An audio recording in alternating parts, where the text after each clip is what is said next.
Welcome back to the Business Roundtable podcast. I'm your host, David Carr, founder of Steward Your Business. We bring great leaders to help you, the business owner, the leader, scale with clarity, align your teams, make sure that you actually have sustainable growth. And we're going to get into an issue that I've seen a lot of times where business owners really think they have a people problem, or maybe it's a time problem, or even a strategy problem, but often not. What's really happening is that business owner is structured in a way that keeps everything flowing back to them, and they are really feeling stuck. And when that happens, the growth slows, there's decision bottlenecks, and the leaders really get stuck in working in their business and instead of really on it. And that's what we're going to unpack today. I'm joined by Carol Schultz, who really helps CEOs break out of that trap and build organizations that really are able to scale beyond them. And Carol, I want to say thank you and welcome for coming on the podcast. And before we were recording, I said one thing that stood out to me, I wanted to bring out to you right at the beginning, was you talk about freeing hostages. And what does that mean in the context of all this I just laid out? Yeah, David, it really means CEOs who've become consumed by their business. Right. So they're spending most of the time. I mean, a lot of us talk about working in the business versus working on the business, but really in its simplicity, that's what it is. They're consumed by working in their business with minutia, with things that really, if the proper structures and frameworks were in place and processes, they would be freed to actually grow the business and scale it.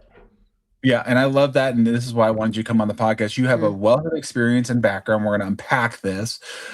But one thing you just mentioned there is when CEOs say they're overwhelmed, like, oh, I'm just so overwhelmed. What have you seen helping these CEOs? What's really going on underneath there?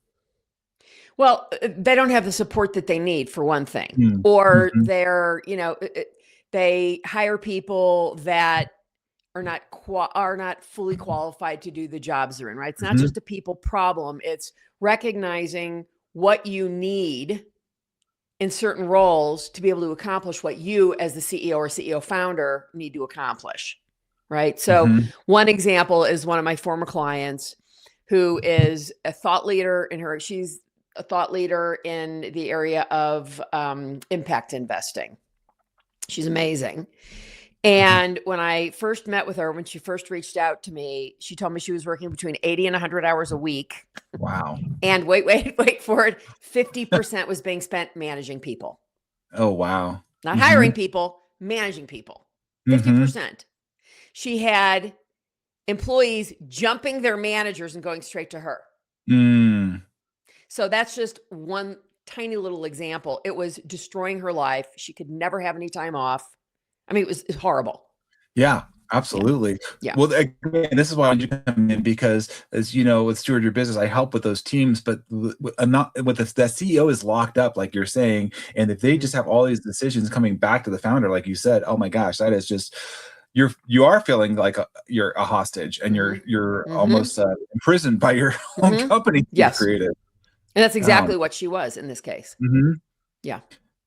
So it doesn't sound like it's the business isn't broken. It's just built the way that it needs to be built in a way, a healthier way. And the business is broken in that case, like you're showing, because it's not sustainable. But you're saying, okay, I'm going to help this business owner, this founder, shift it, and so that it's not all coming back to them. And I love that, because I love seeing where there's these self-managing teams, but it's like you said that it sounds like she was enabling this, and obviously you saw the pattern coming in there, Carol, and you're like, this is not a healthy pattern. Right. No, it's very, and the thing is she was and is incredibly self-aware. Right. And this was happening to somebody this self-aware. And this is not uncommon among founder CEOs, right? I mean, I work with founder CEOs and regular CEOs who are not the founder, right? But it goes across the board, but I think it's particularly common with founder CEOs. They feel very responsible. It's their vision. It's their baby. And it causes them to really feel like they need to be involved everywhere.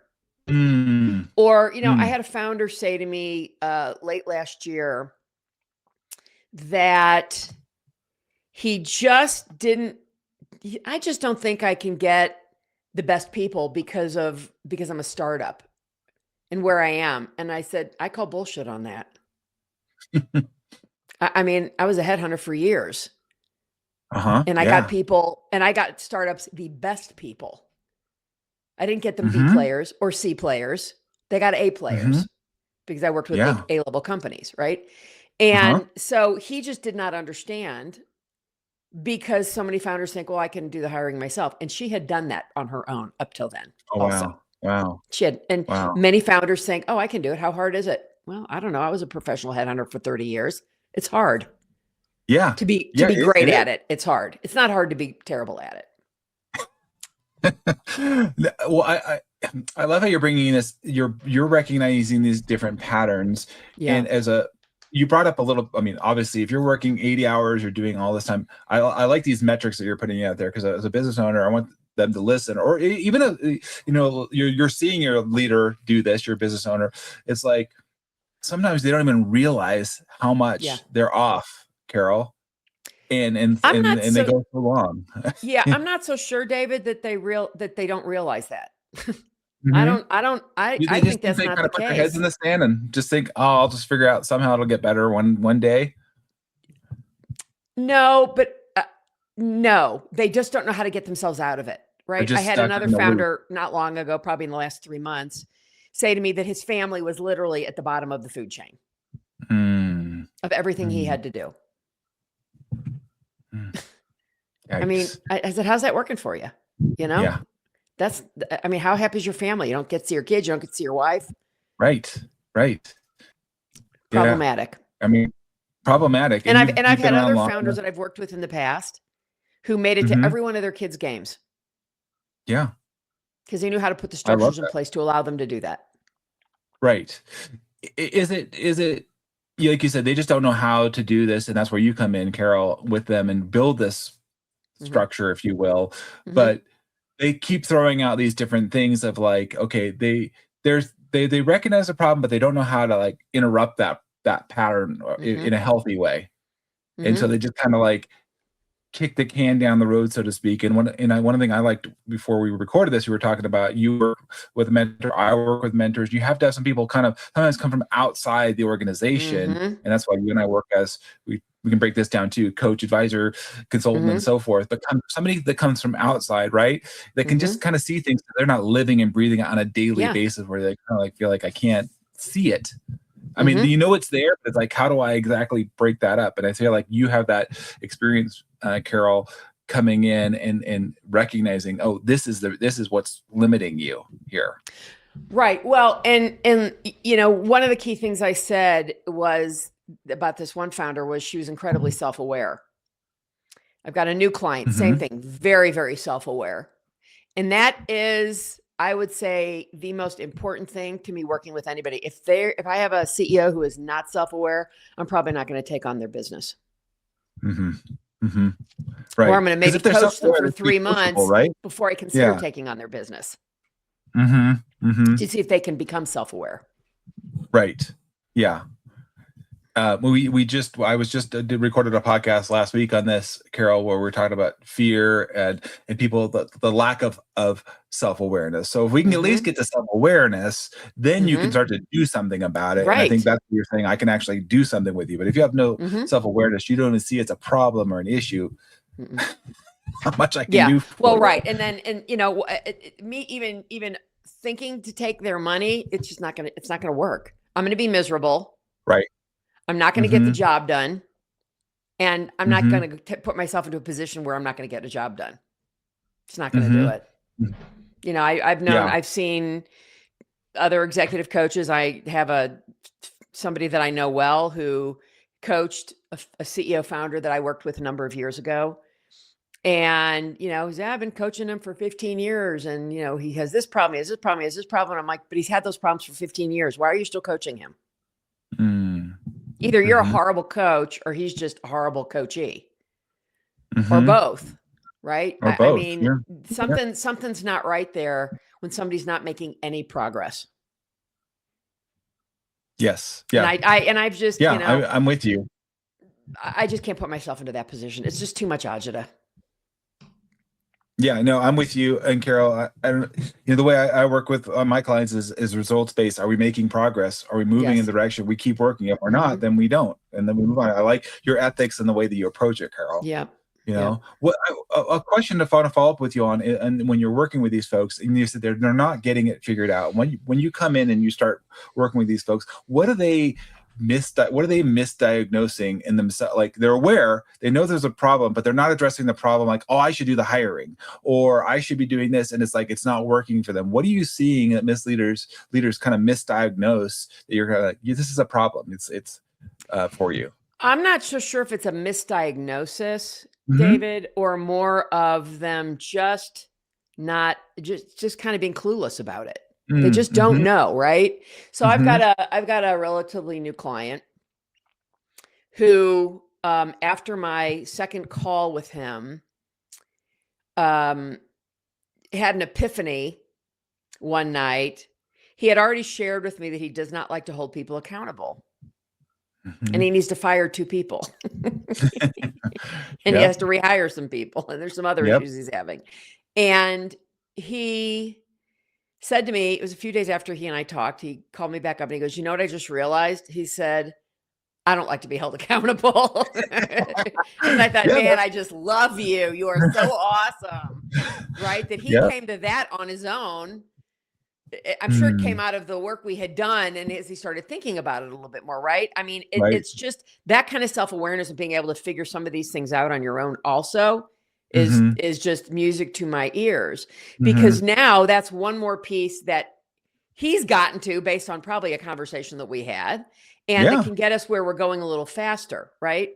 So, the issue is, what I always think about is what's the outcome they're going to get from working with me. And I don't like to say it depends, because that's a little too wishy-washy. I mean, it really does depend, because every person's what they need, it's different for a lot of people, what they need. Okay. But the ultimate outcome of this process the process that I do, the organizational scaffold system, is freeing their time. So they can actually go back to growing their business. I don't teach anyone how to scale a business. That is not my expertise. Okay. But what I free them to do is to be able to scale their business. Yeah. Okay. Absolutely. And to lead the vision and so on and so forth. So that's a distinction I just want to point out, because there's a million people out there saying, oh, I'm going to help you scale this, and I'm going to get you leads. And no, I don't do any of that. I get them out of the business and get somebody in there to support them. Yeah. So that they can go on and do what they are really good at. Absolutely. That's why I wanted you have on the Business Roundtable podcast, because you bring a different perspective, Carol, that we don't have as I do. And I don't do that, but what you do in the steward your business angle, I'm like developing the people and the team underneath them in alignment with what you've been able to do. Right. And that's what we have, that synergy here. One thing I do want to bring up to you, though, because we talked about this on our pre-call, and I love meeting with our guests ahead of time, so you guys get a real pure conversation here. But one of the things, Carol, that we talked about a little bit is that this idea of a strategy trap. Like, there's business owners fall into this strategy trap of, like, they get stuck. You mentioned earlier in the operation, but I want to break this down a little bit more, because I think this is a key concept that you have in helping business owners. And again, you mentioned earlier, like, how everything depends on them. And so can you break down a little bit about this idea of, like, well, you talked about lack of strategic time, burnout, like stalled growth. And a little bit more, you said this, I liked the aha. You just said, this guy said, hi, I don't like to be doesn't like to be held accountable. And so, we can fall into this trap of, they're trying to, like you said, they're trying to scale, but they're still, because of these own limitations on it. That was a great one. Hey, I don't want to be accountable, that they're everything still depends on them. And so can you just expand on that a little bit more? Of, like, when they get stuck in that strategy of, like, hey, it just still needs to revolve around me, and I'm not getting out of my own way. Is there any level of, like, significance about that for them, Carol?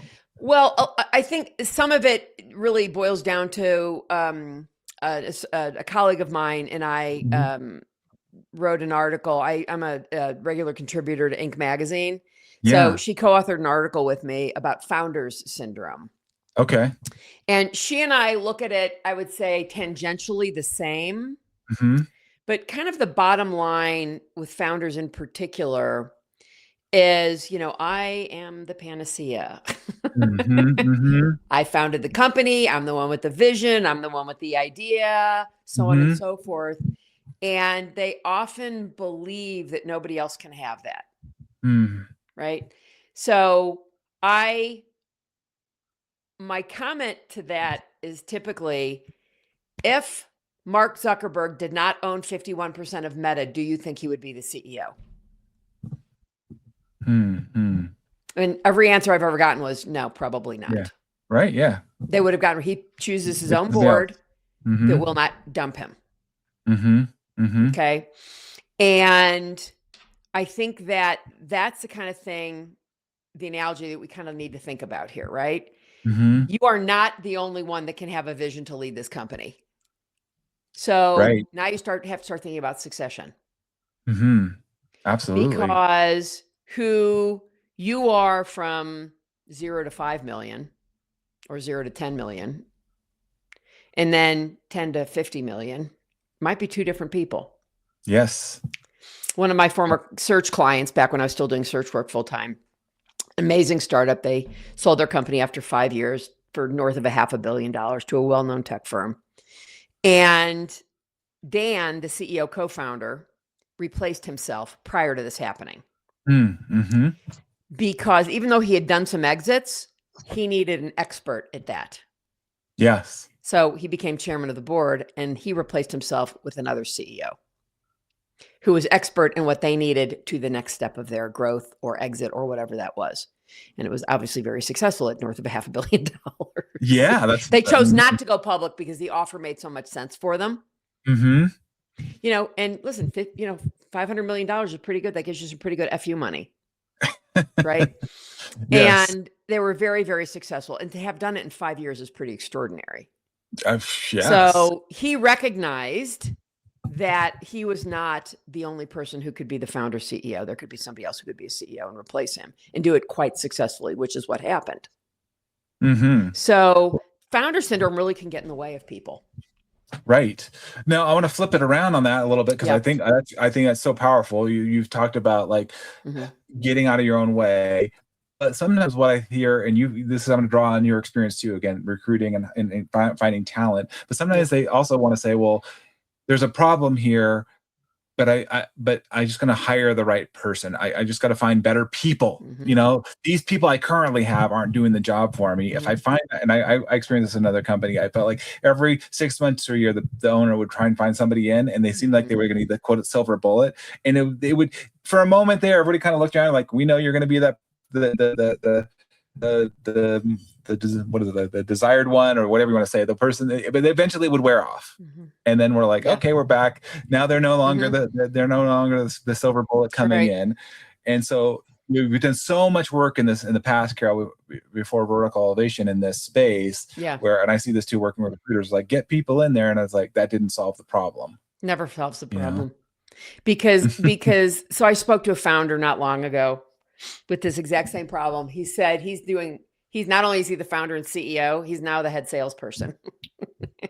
Because every salesperson he's hired has been unsuccessful. Mm-hmm. So I asked him a number of questions about that, why that was, and who was doing he was doing the search work himself, and so on and so forth. And I said, you do realize the common denominator here, right? Is you, right? You're the common denominator. You're the one who's hired all these people. Mm-hmm. So maybe it's not the people you're hiring. Maybe it's that you don't actually understand what you're looking for, and you don't know how to find that person, qualify that person. I mean, are you a professional recruiter? Right. No. Well, exactly. But everybody thinks they are. Yep. Mm-hmm. And that's a whole separate podcast of the spiraling downward of recruiting since the internet came along. Yeah. I mean, all the internet's really done is made people easier to find. It has not improved recruiting worth a lick. Yeah. And the people who I still have friends who, like me, have more experience because I only backfill myself now and hire chiefs of staff for the Yes. CEO when I exit out of my process. But I still consider myself not full-time a professional headhunter because I still have all those skills. And I know people like me that have even more experience than I do, right? And Yep. the goal has to be that generation does not die, that we teach the next generation of people how to do it properly, because nothing will be fixed. So if you don't truly understand, back to your question, truly understand what it is you need and why you need that and how to find that person and how to interview for that person and write a position description and build competency models to rate them off of and do performance reviews off of, you're SOL. You really are. And that's what had happened to this guy. I'm like, why are you being the full-time? This is ridiculous that you are spending your time as a full-time salesperson. You're never going to be able to grow your company if you keep doing that. Absolutely. Never. And I love the way you broke it down to all the different elements you have to have for that person to be successful. I remember, Carol, quite honestly, I was going and doing an interview for a very large utility company down here. And I asked them, like, what does this position look like and how will I win at this position? And it was very amorphous. And I'm like, I ain't going into this because, like, I'm almost set up to lose. And, even though I like the people, I was just like, I'm not gonna be able to be successful. And to your point, I try to, when I come in with a company, look, if they need what we're going to get into next is how this structure that you help them build out. Because if it's not there, it's like, how do you plug those people in? That's right. Having gone, like you said, coming into a very small business at the time, they hadn't done $1 million in revenue. I came in there, and 4.5 years later, we're almost $7 million in revenue. That changes, evolutions, 6 months every to a year. We had to have outside help. There is no way we would just collapse in on ourselves. And I think that's why I wanted you here, Carol, because you see this and you're coming from the outside in, and they're getting hiring wrong. They're looking at, it's my time. I can just do more of this. It's not working. And so what I like is like where you come in, and I like this approach for you, the way you call it, this organizational scaffold, if you will, that you've developed.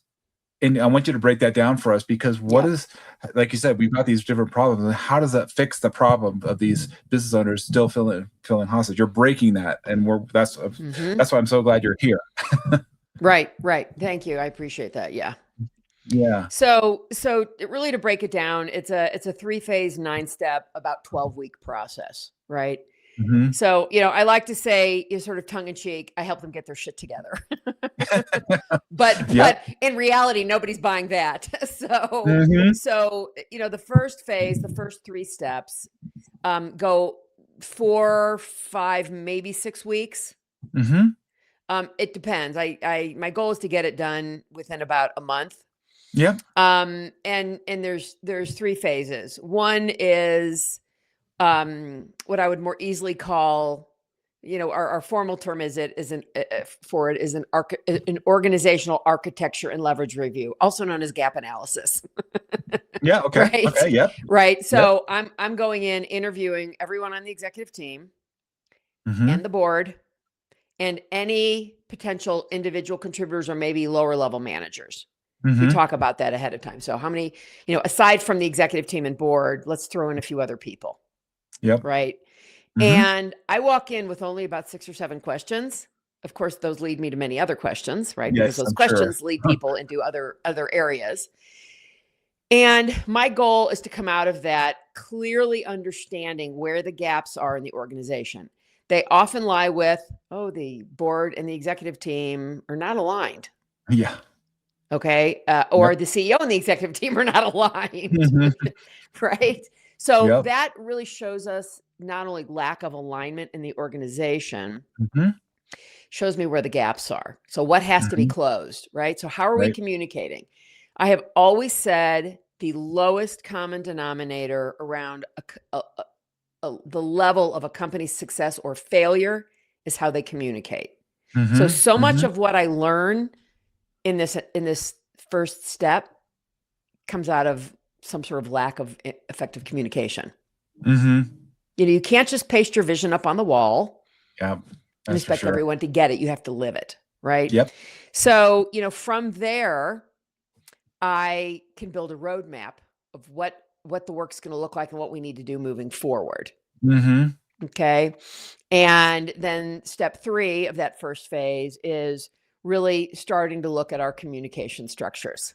Mm-hmm. Not just how we communicate one-on-one, David, but Yep. how do we communicate across the organization? Sure. How leaders communicate to their direct reports, which may Mm-hmm. be different generation than they are, Oh, yeah. or different generations across their subordinates. Mm-hmm. Right. And, one example I would use is I always ask leaders, well, when you start talking about communication, is it your way? Well, Mm-hmm. here's how I need you to communicate. Not a good Right. idea. You must ask the employee. Doesn't mean they're going to get everything they want. Sure. How can I help you? What's the best way for us to communicate together so that you get everything you need Mm-hmm. and can flourish in this job? Yep. Okay. And sometimes there has to be, you have to look at that and think, well, this isn't working. With my Mm-hmm. chief of staff, she's, I think, 2 years off of Z. So she's a millennial. Mm-hmm. When we first started working together 3 years ago, she had a suggestion of the way she wanted to communicate. And I said, okay. And that was completely ineffective for me. Mm-hmm. It did not work. And we immediately went to primarily sending voice memos via text, Mm-hmm. because now you get tone, you get words. Yep. You don't always get to see the person. Now we have at least one call a week. We have one scheduled call a week. And when we need to talk, in fact, we talked this afternoon. Mm-hmm. So, and yesterday. So it just depends. Mm-hmm. But what we've noticed is if there's too much blowing up of the voice memos, we get on the telephone immediately, because there's just too much. I missed the text. I'm too busy. I don't want to. I'd rather just get on the phone, spend 20 or 30 minutes with her if I need to, and just talk through this. So that's stage 1, phase 1, and then phase 2 steps really, 4, 5, and 6. Mm-hmm. We start to really measure team competencies to give us insights. So I'll look at the executive team, how are their teams performing? Where are they struggling? Mm-hmm. So that I can start to figure out what do they need to help support them in supporting their direct reports. Yeah, right. Absolutely. Implementing leadership accountability. And when I say leadership, David, I don't just mean people with leadership titles. Yeah. Okay. I mean, if I'm an individual contributor, I still need to be a leader. Yeah. I need to lead by example. Mm-hmm. Mm-hmm. Okay. And that's leadership also. So it's not just the quote leaders. Yeah. And then we start to establish protocols for improvement loops, right? Mm-hmm. Okay. So this is where we're struggling. What do we need to put in place to actually help you and support you so that you're not falling down on this, or your employees are not falling down on this? Mm-hmm. Okay. Mm-hmm. And that goes about another month-ish, right? So these are each about 4-ish weeks. Yeah. Mm-hmm. My goal is, like I said, to be done in about 12 weeks. Sometimes it can go a little bit longer. Depends on the size of the organization also. Yep. Large organizations, when they start getting up to be about, 30, 40 million and above, sometimes take a little bit longer to do this process. Mm-hmm. And then, basically weeks 9 through 12 are training teams to be independent. Right. So now that we know we've put improvement loops in place, we've got leadership accountability in place, and these leaders want their teams to be independent. So like I said, my chief of staff, she's completely independent of me. She manages most of my people. Yeah. For me. So I don't have to waste my time doing it. Absolutely. And I get involved when I need to. Right. So we want to make sure we're putting that kind of thing in place. So you know what? You schedule a call with your people once a week. Yeah. And if they need you for something, then they can come to you. Mm-hmm. And then I start to showcase these results back to the CEO and the rest of the executive team, because some of this might have been done, I hate to say in a silo, but working with each person individually, we want to bring it back in and see what we've put in place. Okay. And then we the CEO and I sit to side by side and say, okay, are you ready for a chief of staff? So part of this 9-step process is also, and we get to this usually in phase 2, sometimes early in phase 3. It just, like I said, it will depend on the size of the company, is rebuilding all their position descriptions.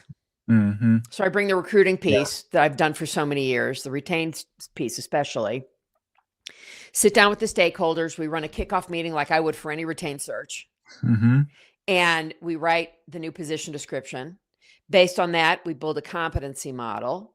And the competency model for each of these positions not only helps the hiring manager hire better, you now can use that for performance reviews. So how often do we hear that people in the news, I got fired and I don't know, my performance reviews were good. I don't know why they fired me. Right. Guess what? When you start working through competency models, both for your hiring and your performance reviews, you have objective, people actually have specific measurable results they know they need to produce. Yep.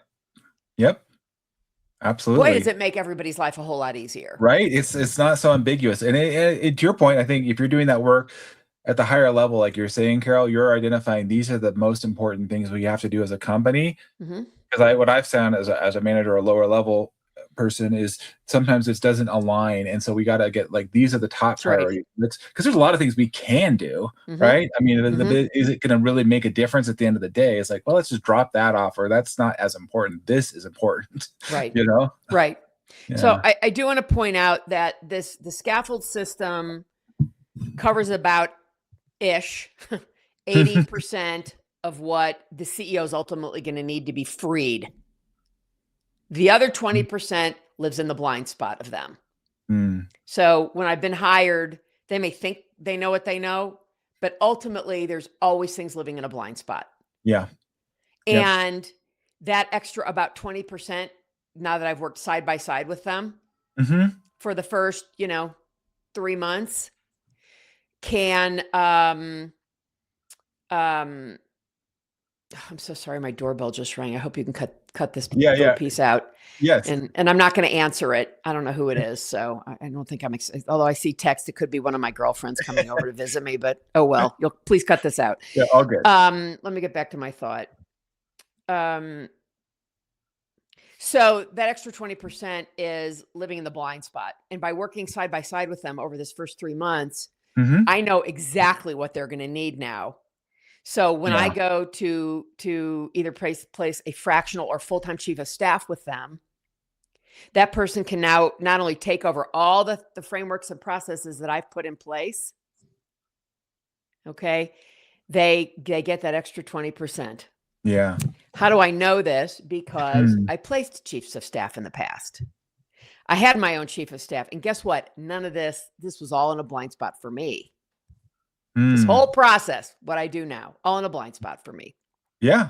And I think, boy, if I had known then what I know now, I would have said to every one of them, no, we need to do this first, then I'll give you a chief of staff, because that extra 20% could make or break the chief of staff's success.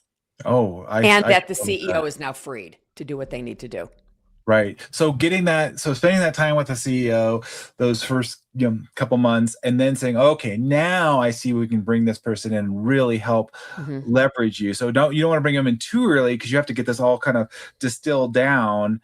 And then you can really, I see that we really can unlock for the CEO to then focus and get out of the day-to-day minutia that they once were. And like, oh my gosh, I've got a chief of staff that understands this, and they know all the priorities and where people need to be. And all that front end work. And so I hope that the business owners, you guys are listening into this, it's like slow down to go faster. Sometimes we're going so fast. We're being, what does I like to say? Sometimes we're being efficient. What is it? So we're being efficient, but not effective. Right. We're doing a lot of things. I'm like, but is it really getting us where we want to be? Not really. And the power of having somebody like you, Carol, come in and say, look, let's slow this down a little bit, pump the brakes so we can be healthier and get this organizational scaffolding in place. And then I don't know, a lot of businesses are using this language, but I like it, of a chief of staff coming in there and really helping you in this capacity as that CEO, and really like, I'm going to help help you don't become a hostage again. We're not going to go back and get imprisoned again. We're going to keep you out of prison, if you will. Right. Well, and part of it is, I mean, all these processes are going to help free the CEO, but the final piece that ultimately frees them is that partner, right? So there are different levels of chiefs of staff. They're lower, basically level 1, level 2, level 3, right? And depending on what the CEO needs, but that chief of staff is the partner to the CEO. It's the copilot. Yeah.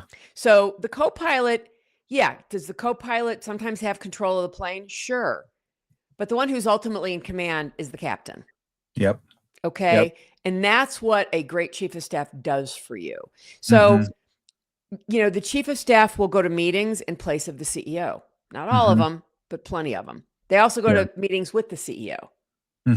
Okay. And, we have a little guide that we use to help CEOs, but CEOs need to think of it as, do I need to be in that meeting? Right. Well, let's see. If I have to give a go, no go decision, I need to be in that meeting. Right. If it is a preparation to get me to a go, no go, I do not need to be in the meeting. The chief of staff can run it for me. Right.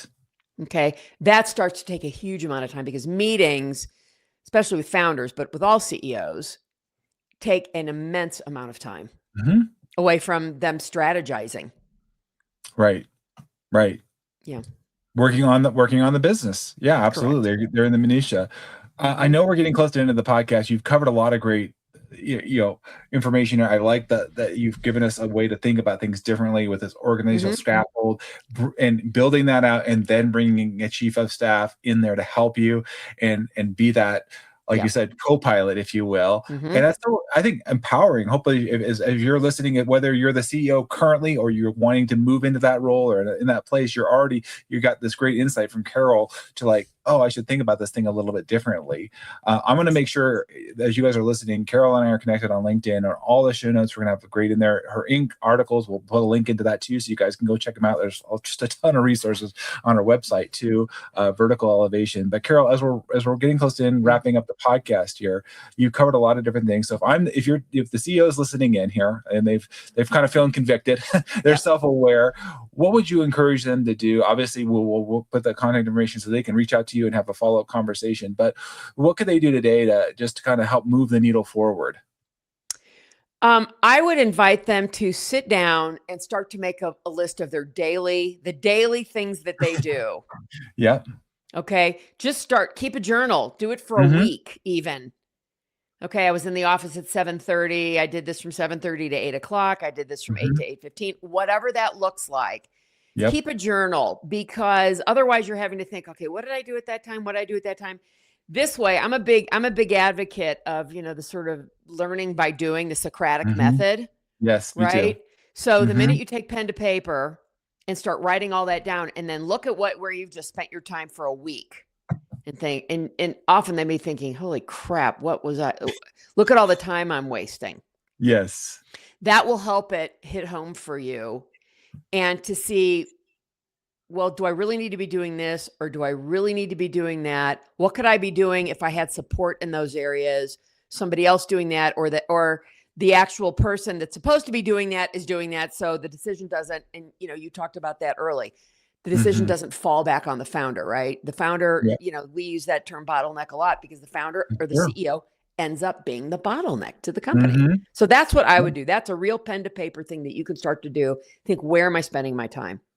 Absolutely. Yeah. And then once you do that, go reach out to Carol, because you already have some great foundation to get started. Carol, I think this has been a very powerful conversation. I appreciate your perspective, that you're really helping these business owners not just push harder, but they're really helping them step back and build something that they can operate on, a legacy, something that they can leave behind and feel proud about.